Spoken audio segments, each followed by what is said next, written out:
The lights in the grand chamber were too bright.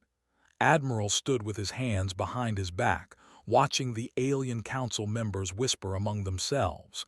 He had been to this station many times before. He had shaken hands with these beings. He had called some of them friends.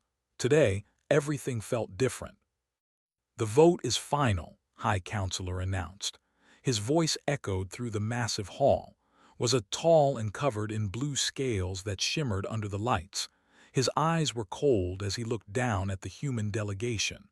"Humanity is expelled from the Galactic Council, effective immediately." Ambassador stepped forward. He was an older man with gray hair and tired eyes. He had spent 20 years building relationships with these alien species. He had negotiated treaties. He had solved conflicts. He had believed they were building something good together. "You're making a mistake," said quietly. His voice was calm, but his hands were shaking. "We came to you in peace. We shared our culture, our music, our stories. We asked for nothing but a chance to learn and grow alongside you." "That is exactly the problem," an insect-like alien named clicked from her seat. "You grow too fast. You adapt too quickly. You ask too many questions. You never accept the way things are. You always want to change, to improve, to challenge." Doctor couldn't stay quiet anymore. She was a scientist, not a diplomat, but she had to speak. "I warned you about the readings we found at the edge of the galaxy. Something is coming, something dangerous. You need us. We need each other." Slammed his hand on the table. "We have survived for 10,000 years without humanity. We will survive 10,000 more. Your people are chaos. You bring disorder. You make weapons when we want peace. You question authority when we need structure. The council has voted. You must leave." Finally spoke. His voice was like stone. "When did survival become more important than living? When did following rules become more important than doing what's right?" "Rules are what separate civilization from barbarism," replied. "No," said. "Compassion separates civilization from barbarism. Rules are just tools, but you've forgotten that." The chamber fell silent. The alien council members looked at each other. Some seemed uncomfortable. Others looked relieved. They had been pushing for this vote for months. They had convinced the others that humanity was a threat. Pulled out a small device. He pressed a button, and a hologram appeared in the center of the chamber. It showed Earth, blue and green and beautiful, floating in the darkness of space. Then it showed the human colonies, small settlements on distant worlds where families were building new lives. "This is what you're afraid of," said. "People trying to survive. People trying to build homes. People trying to make a better future for their children. If that scares you, then maybe you're not as civilized as you think." "We are not afraid," said, but his voice was a little too loud. "We are being cautious. Humanity has been part of the galactic community for only 80 years. In that time, you have colonized 40 worlds. You have built a fleet that rivals species who have been traveling the stars for. You learn our technology and improve it within months. You are unpredictable." "You mean we don't bow down and accept everything you tell us?" Doctor shot back. "You mean we ask why things work instead of just accepting that they do?" Another council member spoke up. This one was a floating creature made of light named. She had always been kind to the humans. "There is another way. Perhaps we can create restrictions, limit their expansion, monitor their development." "No," said firmly. "The vote is done. They must return to their home system. All trade agreements are canceled. All technology sharing programs are ended. All human vessels must leave council space within 30 days. Looked at, the ambassador's shoulders sagged. 20 years of work gone in a single vote. 20 years of building trust destroyed by fear. "What about the colonies?" asked. "Some of those families have been there for 3 generations. Those worlds are their homes now." "They may take only what they can carry," clicked. "The worlds they occupied will be returned to council control." His hands became fists. "You're condemning millions of people to suffer. Moving that many humans will take years. We don't have the ships." "You have 30 days to begin," said. "After that, any human vessel in Council space will be treated as hostile." The chamber erupted in noise. Some Council members protested, others cheered, watched it all with cold eyes. He was a military man. He had fought in Earth's last great war before humans reached the stars. He knew what was coming. This wasn't the end of humanity. This was just another challenge. Held up his hand for silence. The chamber slowly quieted. He looked at each council member one by one. When he spoke, his voice carried across the entire hall. 150 years ago, humans nearly destroyed themselves in a nuclear war. We were divided. We were scared. We were angry, but we survived. We came together. We reached for the stars because we refused to give up. You think sending us home will solve your problems. You think we'll just disappear."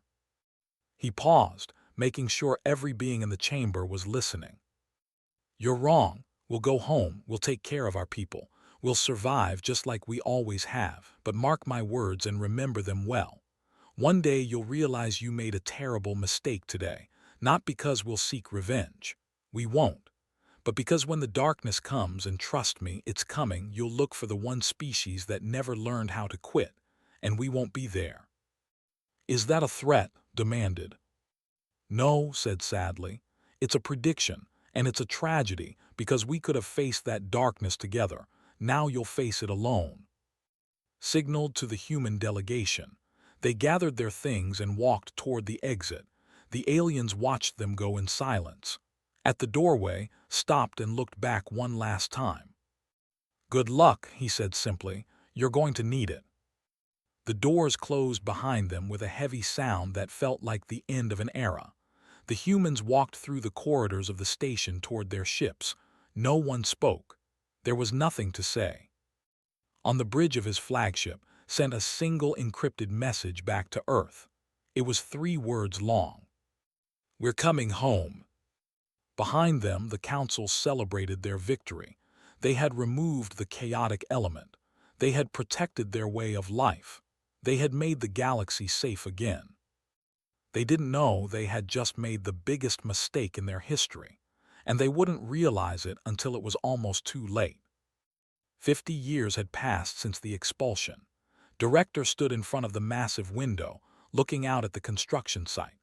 Thousands of robots and workers moved in perfect coordination, building something the galaxy had never seen before.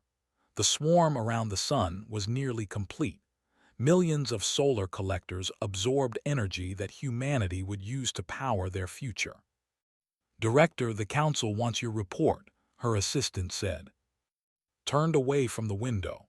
She was a woman in her 60s, but her eyes burned with the intensity of someone much younger. She had dedicated her entire life to Project Prometheus. It was humanity's answer to exile. If the galaxy didn't want them, then humanity would become something the galaxy couldn't ignore.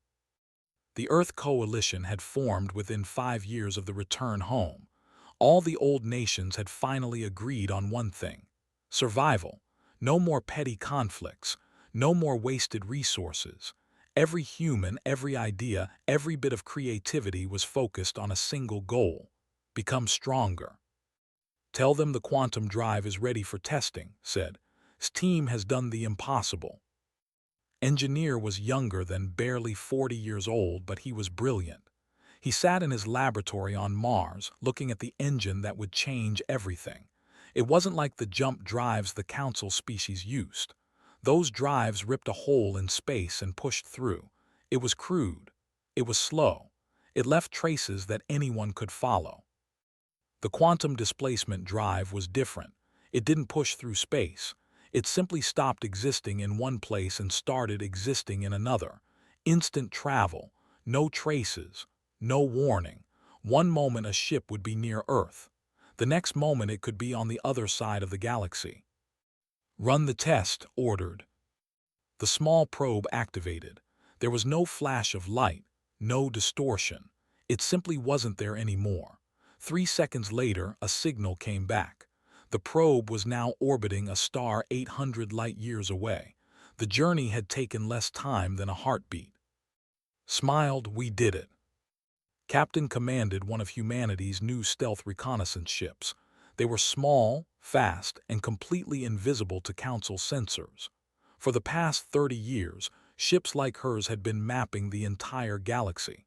The Council thought humanity had gone silent. They had no idea humans were watching everything. Ship drifted near a trade station. Her sensors recorded everything. Ship movements, communication frequencies, defensive capabilities. The information was sent back to Earth through quantum relays. Humanity knew more about the Council now than the Council knew about itself. Captain, detecting unusual readings at the galactic core, her science officer reported. Same anomaly doctor reported 50 years ago. Frowned, is it growing? Yes, slowly but definitely growing. Send it to headquarters, mark it priority 1. On Earth, the message reached Admiral. He was old now in his 90s, but he still worked every day. His grandson stood beside him, reading the report. The harvesters said quietly, was right. Should we warn the Council? Asked. Was quiet for a long time. Finally, he shook his head. Not yet, they wouldn't listen. They didn't listen 50 years ago. They won't listen now. We need to be ready first. When the storm comes, we'll be the lighthouse. Mars had changed completely. The red planet was now home to 2 billion people. Massive domes covered entire regions. Underground cities stretched for hundreds of kilometers. Water flowed in artificial rivers. Trees grew in vast greenhouses. Children who had never seen Earth played in parks under the rust-colored sky. Europa and Titan were the same. Humanity had turned frozen moons into thriving worlds. They had learned to survive anywhere, adapt to anything. They didn't just build colonies, they built homes. The technology humanity developed in isolation would have amazed the Council. Adaptive artificial intelligence that could think creatively like humans. Material science that produced metals stronger than anything in the known galaxy. Medical advances that extended human life to 150 years.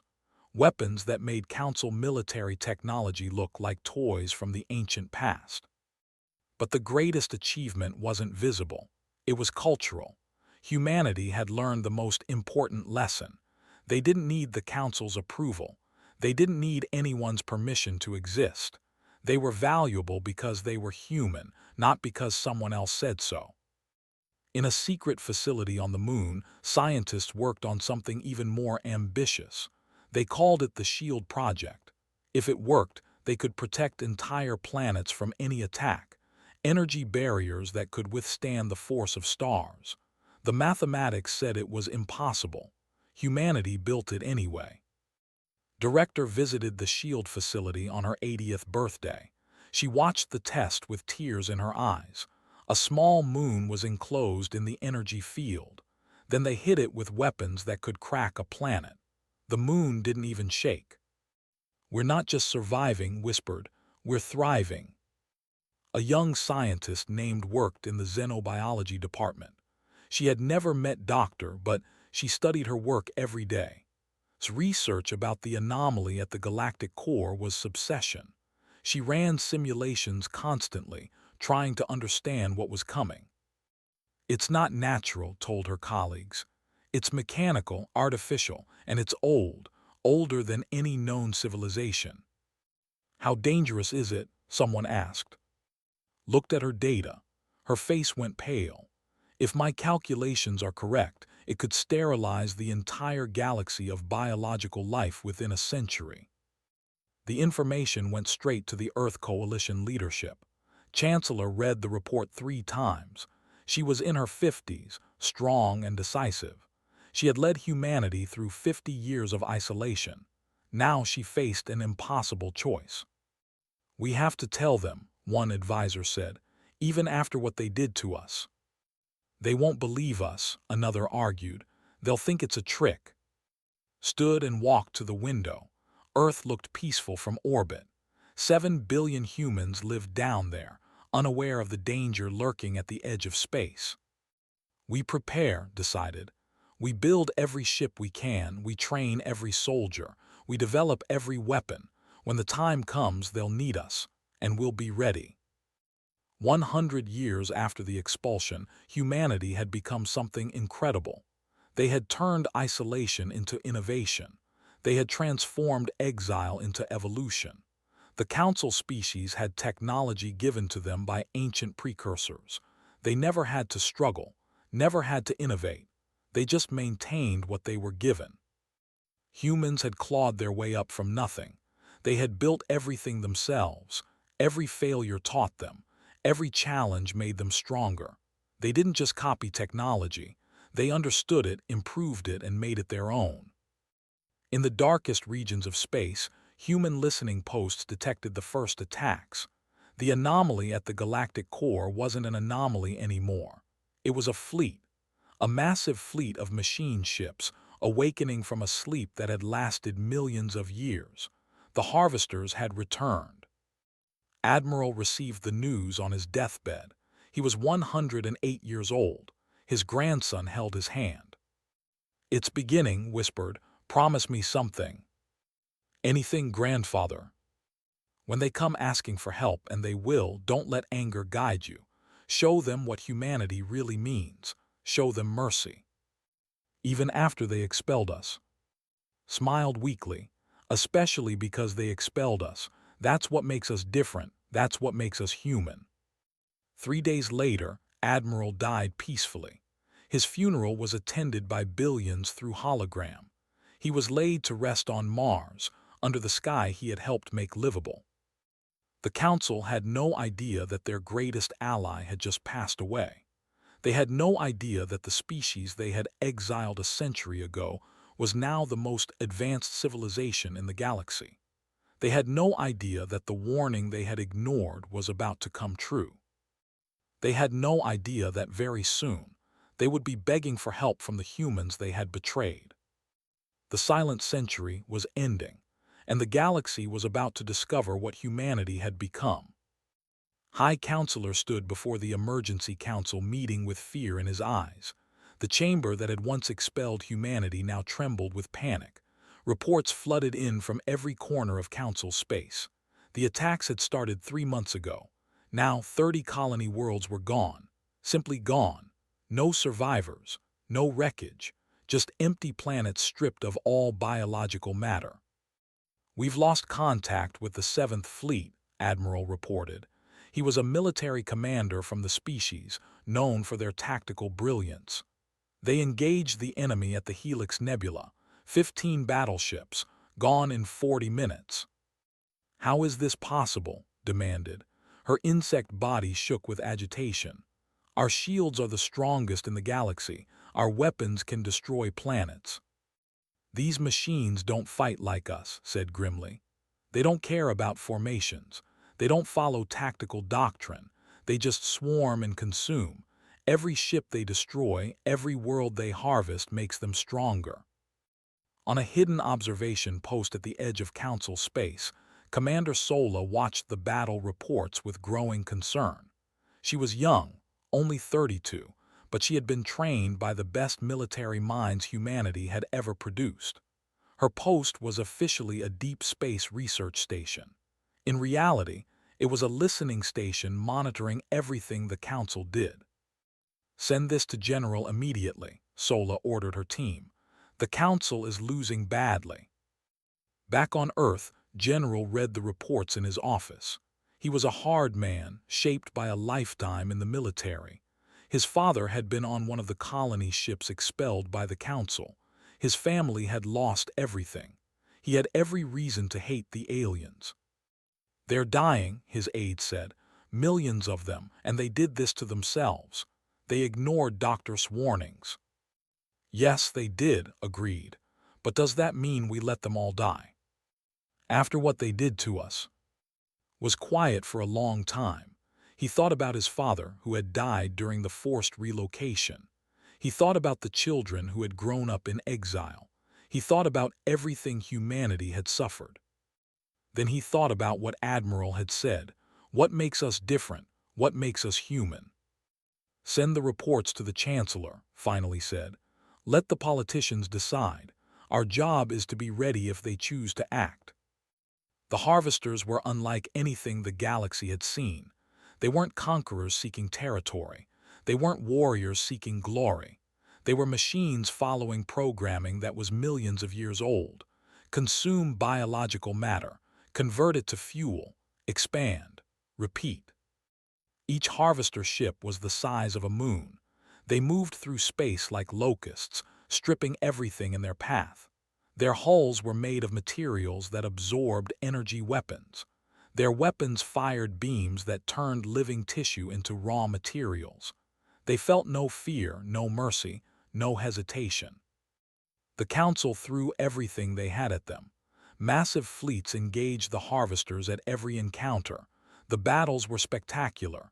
Energy beams lit up space. Missiles filled the void. Ships exploded in brilliant fireballs, and the Council kept losing. The problem was simple. The Council fought by rules, rules of engagement, rules of warfare, rules developed over thousands of years of civilized conflict. The harvesters had no rules. They simply destroyed everything biological and moved on. We need a new strategy, told the Council. Everything we try fails. We should retreat, someone suggested. Fall back to our core worlds, fortify them. For how long? Asked bitterly. The harvesters don't stop, they don't get tired, they don't negotiate, they'll just keep coming until we're all dead. The being of light spoke softly. There is one species that might help, one species that thinks differently than us. The chamber fell silent. Everyone knew who she meant. No, said immediately. We cannot ask them, we expelled them, we humiliated them. We also might have killed them all, pointed out. We cut them off from all support. They've been silent for a century. They might not even exist anymore. In her office on Mars, Chancellor received a classified briefing from Commander Sola. The Council had sent a probe toward Sol system. It was their first attempt at contact in 100 years. The probe carried a simple message. Help us. Called an emergency session of the Earth Coalition. Leaders from every human settlement joined by hologram. The debate lasted for 3 days. Let them burn, some argued. They made their choice. They abandoned us when we needed them. Why should we help them now? Because we're better than they are, others countered. We don't let people die just because they wronged us. It's not our war, a colony representative said. Earth is safe. Sol system is far from the harvesters. We could survive even if the entire council falls. Could we live with ourselves, though? Asked. Could we look our children in the eyes and tell them we let billions die because of pride? Doctor presented her research to the coalition. She showed them projections of what would happen if the council fell. The harvesters wouldn't stop at council space. They would keep expanding. Eventually, they would reach Sol system. It's not about saving them, explained.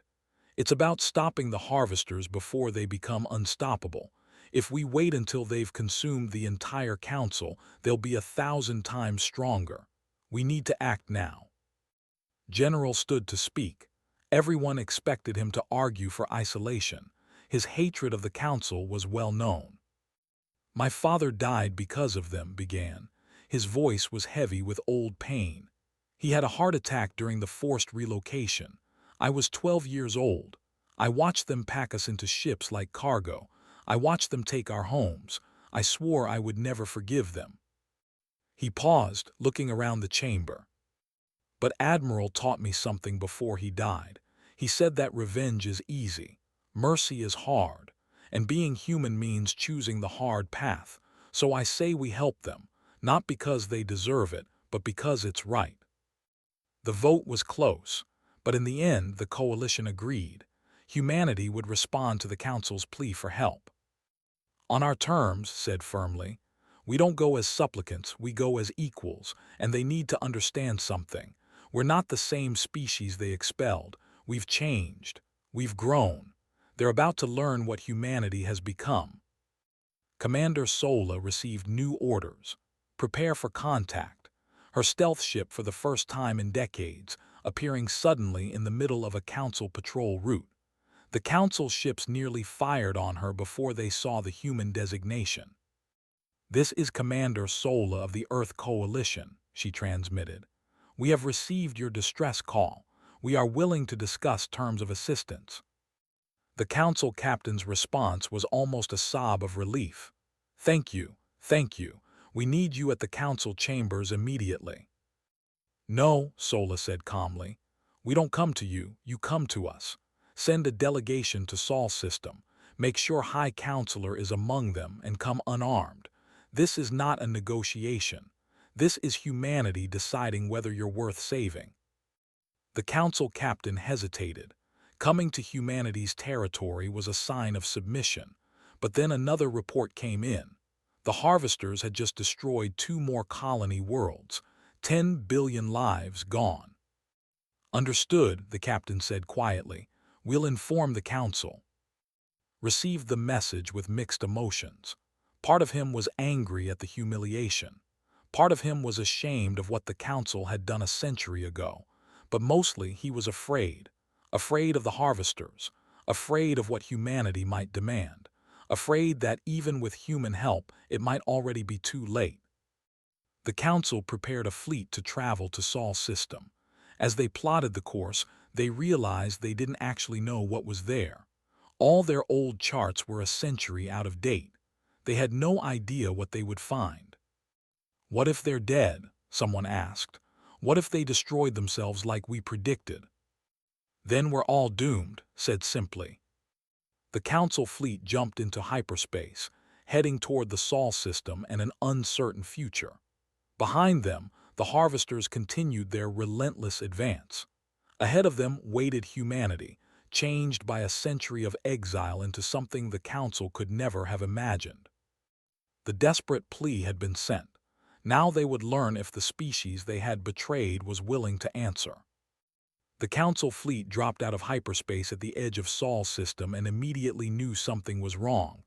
Their sensors were screaming warnings. Thousands of objects surrounded them. No, not thousands. Tens of thousands, ships, stations, defensive platforms, all active, all watching them.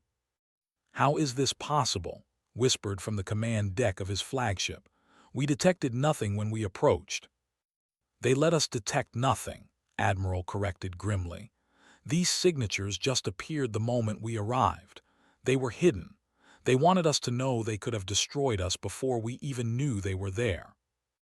A human voice came over the communication channel. It was calm, professional, almost friendly. But underneath there was steel. "Council fleet, this is Fleet Admiral of the Earth Coalition Defense Force.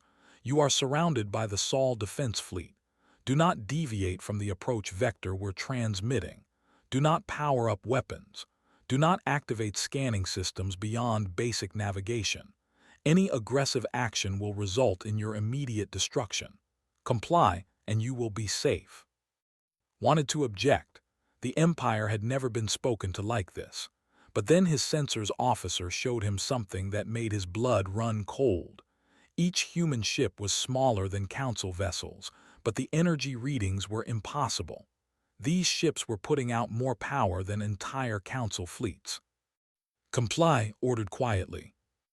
The Council fleet followed the coordinates they were given. As they moved deeper into Sol System, they saw things that shouldn't exist. Mars wasn't the dead red world they remembered. It was alive. Massive cities covered the surface. Lights sparkled across the entire planet. The atmosphere was thick enough to see from space. "What have they done?" breathed. Europa and Titan were the same. Moons that should have been frozen rocks were thriving worlds. Orbital stations the size of cities floated everywhere. And around the sun itself was something that made even the most stoic Council members gasp. A swarm. Millions of solar collectors, harvesting the power of an entire star. "They didn't regress," said in amazement. "They advanced far beyond us." The fleet was directed to Mars. As they entered orbit, saw a structure that dwarfed any station he'd ever seen. It was a space dock capable of building ships that would make Council dreadnoughts look like toys. and there were dozens of these docks, all active, all building. "Permission to land on Mars is granted," his voice came again. "Shuttles only, maximum delegation of 20 beings. All others will wait in orbit under guard." Under guard, the word stung. The council were prisoners asking for mercy from those they had imprisoned. Chose his delegation carefully, came with him, stayed behind, too proud to beg. Admiral joined them. They needed a military voice. A few other council members came as well, representatives of species that had supported the expulsion a century ago. The shuttle descended through Mars' atmosphere. Below them, the city sprawled endlessly. Towers reached toward the sky. Trains moved on magnetic rails. Parks and gardens were everywhere, green and alive under massive domes. Children played in schools. People walked the streets. This wasn't a colony. This was a home. They landed at what was clearly a government complex. As the delegation stepped out, they were met by an honor guard of human soldiers. The soldiers wore armor that looked simple but hummed with contained power. They carried weapons the council didn't recognize. Their faces were respectful but showed no fear. Ambassador approached them. She was in her 70s, elegant and composed. She looked at with eyes that had seen both kindness and cruelty. "Welcome to Mars," she said. Her voice was warm, but there was something in it that made uncomfortable. "I am Ambassador. My father was Ambassador. Perhaps you remember him. You expelled him 100 years ago." Felt shame wash over him. "I remember." "Good," said simply. "Chancellor is waiting for you this way." They walked through corridors that were both beautiful and intimidating. Art from 100 human cultures decorated the walls. Music played softly from hidden speakers. Everything spoke of a civilization that was confident, creative, and thriving. Finally, they reached a large meeting room. One wall was entirely glass, looking out over the Martian city. The sun was setting, painting the sky in shades of pink and orange that shouldn't have been possible on Mars, but humans had made it possible. Chancellor sat at a simple table with General beside her. As the council delegation entered, neither human stood. It was a calculated insult. The council were supplicants now, not equals. "Sit," said, gesturing to chairs across from her. And the others sat. For a long moment no one spoke, finally found his voice. "We were wrong," he said simply. 100 years ago we were afraid of what humanity represented. We thought we were protecting the galaxy. We were fools." "Yes, you were," agreed bluntly. "You were cowards who chose comfort over courage. You chose the familiar over the unknown, and now you're paying the price for that choice." "We are dying," said softly, her light dimmed with sadness. "The harvesters have destroyed 50 worlds. Billions are dead. Our fleets cannot stop them. We fight by doctrine, by rules, by tradition. The harvesters don't care about any of that." "We know," General said. "We've been watching." Jerked in surprise. "Watching how?" "We've had ships in your space for decades," said calmly. "You never knew we were there. We've mapped every world, every station, every defensive position. We know your military capabilities better than you do." "You've been spying on us?" asked, unsure whether to be angry or impressed. "Yes," said without apology. "You exiled us. You thought we would just disappear. We didn't. We became something you never imagined. We became what we needed to be to survive." Pressed a button and a hologram appeared over the table. It showed Earth, Mars, Europa, Titan, and dozens of other settlements. Then it showed technology, ships, weapons, and defenses. The council delegation stared in shock. "This is what a century of isolation bought us," explained. "While you maintained your civilization with technology handed down from ancient precursors, we built everything ourselves. We didn't just copy designs. We understood them, improved them, and created things you still think are impossible." "Your quantum displacement drives," said, understanding dawning. "That's how your ships appear from nowhere." "Among other things," confirmed. stood slowly. Then, in a gesture that would have been unthinkable for any, he knelt before. The other council members gasped. "I am High Counselor of the Empire," he said, his voice breaking. "And I am begging you, help us. We don't deserve your mercy, we know that. We took everything from you. We humiliated you. We left you to die. But there are trillions of innocent beings in council space. Children who never voted to expel you. Families just trying to survive. If you have any compassion, please help them." Looked at the kneeling alien for a long time.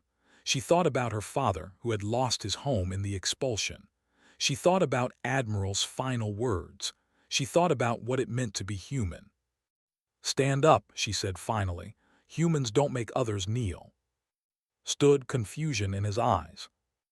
"You want to know why we'll help you?" asked. "It's not because you deserve it. It's not because we forgive you. We help you because that's who we are. When we see someone drowning, we don't ask if they deserve to drown. We just pull them out of the water." She stood and walked to the window, looking out at the city. "But understand this," continued. "When we come to fight the harvesters, we come as equals, not as your servants, not as your tools, as equals. You will listen to our strategies even when they seem wrong. You will trust our methods even when they break your rules. You will learn to fight the way we fight." "We agree to anything," said quickly. "Don't agree so fast," General warned. "The way we fight will shock you. We don't follow your rules of engagement. We don't fight honorably. We fight to win. We'll use tricks, traps, and tactics you'll consider dishonorable. We'll do whatever it takes to stop the harvesters." "Teach us," said, "please." Pulled up another hologram. This one showed Ambassador's final speech from a century ago. They watched as he predicted this very moment. They heard his warning. They saw the pain in his eyes. "My father said you would need us," said when the recording ended. He was right. He also said it was a tragedy. He was right about that too. Because if you had listened a century ago, if you had trusted us, we could have prepared together. The harvesters wouldn't have gotten this far. Tears ran down his face. His species didn't cry easily, but the shame and regret were overwhelming. "How do we even begin to apologize?" he asked. "You don't," said simply. "You pay it forward, you be better. You learn from this. You teach your children that fear and pride destroy civilizations, that diversity makes us strong, not weak." She extended her hand too, a simple human gesture. "Do we have a deal?" she asked. Took her hand. "We have a deal." "Good," said. "Then let's go save the galaxy." Battle Commander stood on the bridge of the warship Freedom, watching the tactical display. Around him, 20 human vessels moved in perfect coordination with 50 Council ships. This was the first combined fleet, and it was about to face the harvesters at the Council ships are falling into formation, his tactical officer reported. "They're following our vector exactly." Nodded. The Council had learned their first lesson. Trust human command. It hadn't been easy. Admirals who had commanded fleets for decades now took orders from humans they considered younger and less experienced. But after seeing human ships fight, they understood. Experience meant nothing if you were experienced in losing.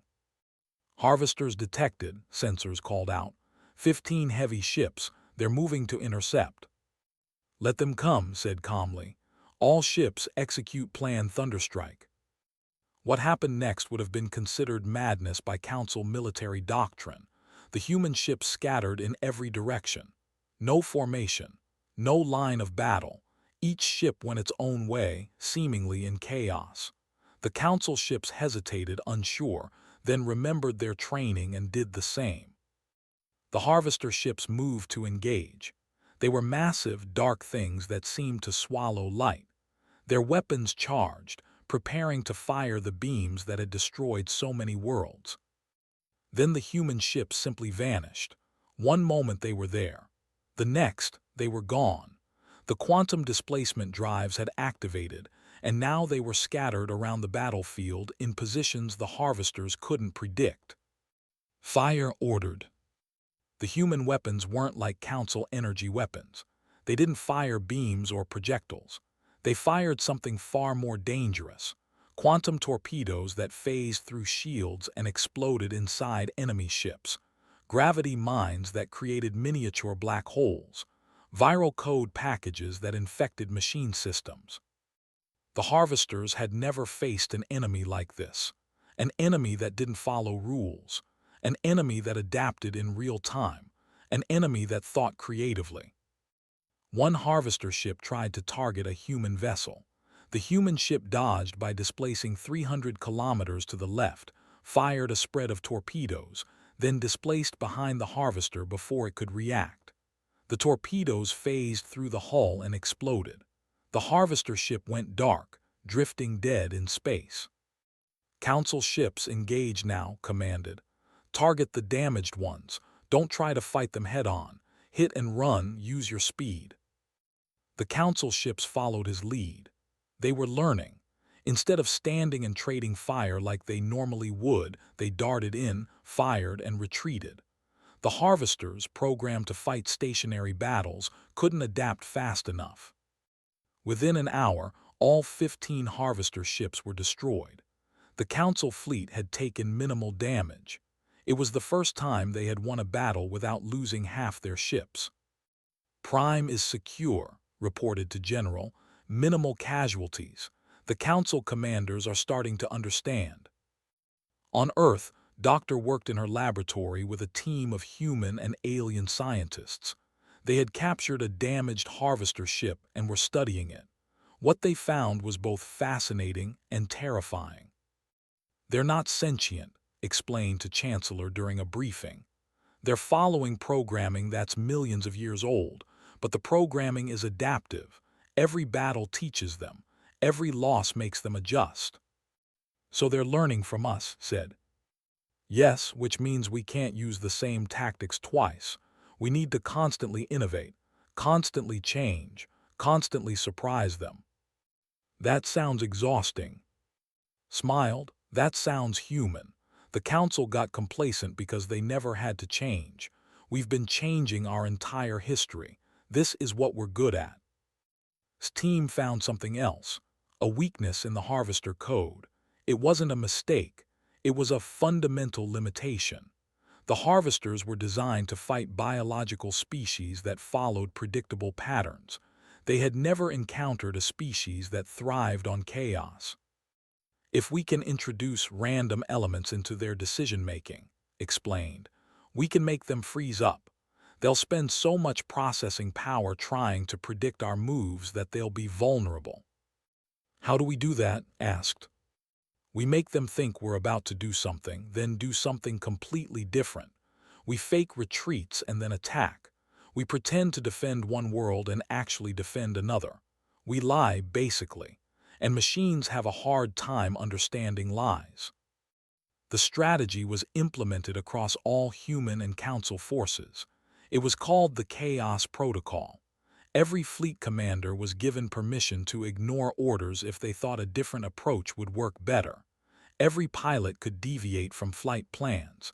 Every soldier could improvise. It drove the Council officers crazy at first. They were trained to follow orders exactly, but the human officers taught them a new philosophy. Orders were suggestions. Victory was the goal. How you got there didn't matter. Battle Commander led the assault on a Harvester stronghold in the Helix Nebula. Intelligence said the Harvesters expected a frontal assault. So did the opposite. He sent 3 ships forward with all weapons firing while the rest of the fleet displaced behind the Harvester position and attacked from the rear. The Harvesters tried to respond, but their programming couldn't handle being surprised. By the time they repositioned, human ships had displaced again.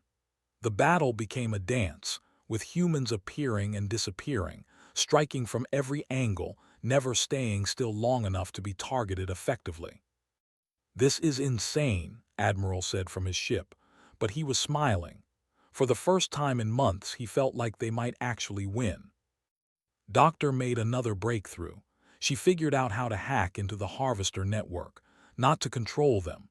That was impossible, but she could inject false data, make them see threats that didn't exist, make them waste resources chasing ghosts. It's psychological warfare, she told, against machines. Can machines be psychologically affected? Asked.